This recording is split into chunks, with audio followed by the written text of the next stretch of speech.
La prière est toujours et doit être en relation avec l'Esprit Saint. Le premier don de toute existence chrétienne est l'Esprit Saint. Ce n'est pas un don parmi d'autres, mais le don fondamental. L'Esprit est le don que Jésus avait promis de nous envoyer.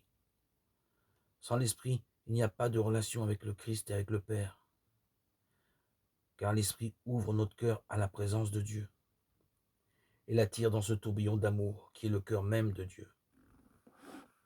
Nous ne sommes pas seulement des invités et des pèlerins en chemin sur cette terre. Nous sommes également des invités et des pèlerins dans le mystère de la Trinité. Nous sommes comme Abraham qui, un jour en accueillant dans sa propre tente 3 voyageurs, a rencontré Dieu.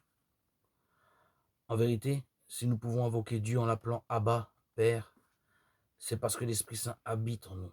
C'est lui qui nous transforme en profondeur et nous fait expérimenter la joie bouleversante d'être aimés par Dieu comme de vrais enfants.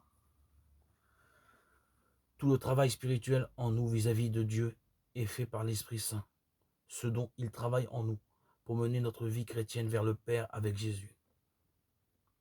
Chaque fois que nous commençons à prier Jésus, c'est l'Esprit Saint qui, par sa grâce prévenante, nous attire sur le chemin de la prière. Puisqu'il nous apprend à prier en nous rappelant le Christ, comment ne pas le prier lui-même?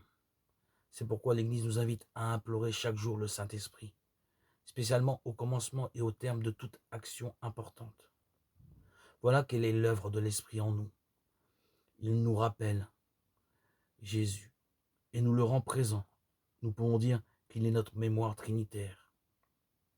Il est la mémoire de Dieu en nous.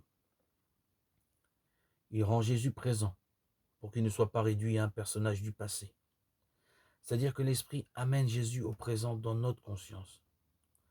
Si le Christ était seulement éloigné dans le temps, nous serions seuls et perdus dans le monde.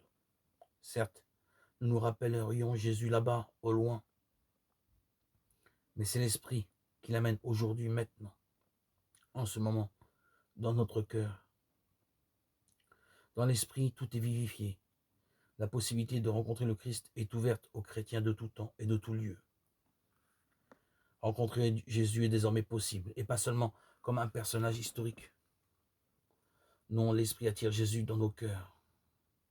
C'est lui qui nous fait rencontrer le Christ. Il n'est pas distant. L'Esprit est avec nous.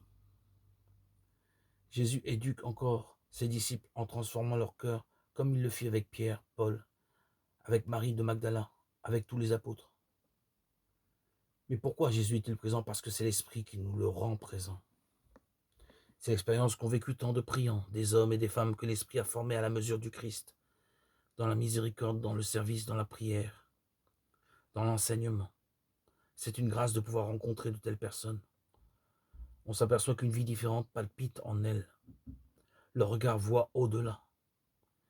Ne pensons pas seulement aux ermites ou aux grands sages, à l'élite. On les trouve parmi les personnes ordinaires, des gens qui ont tissé une longue histoire de dialogue avec Dieu, à travers des moments de lutte intérieure qui purifient la foi. Ces témoins humbles ont cherché Dieu dans l'Évangile, sur le visage de leurs frères en difficulté, et ils gardent sa présence comme un feu sacré.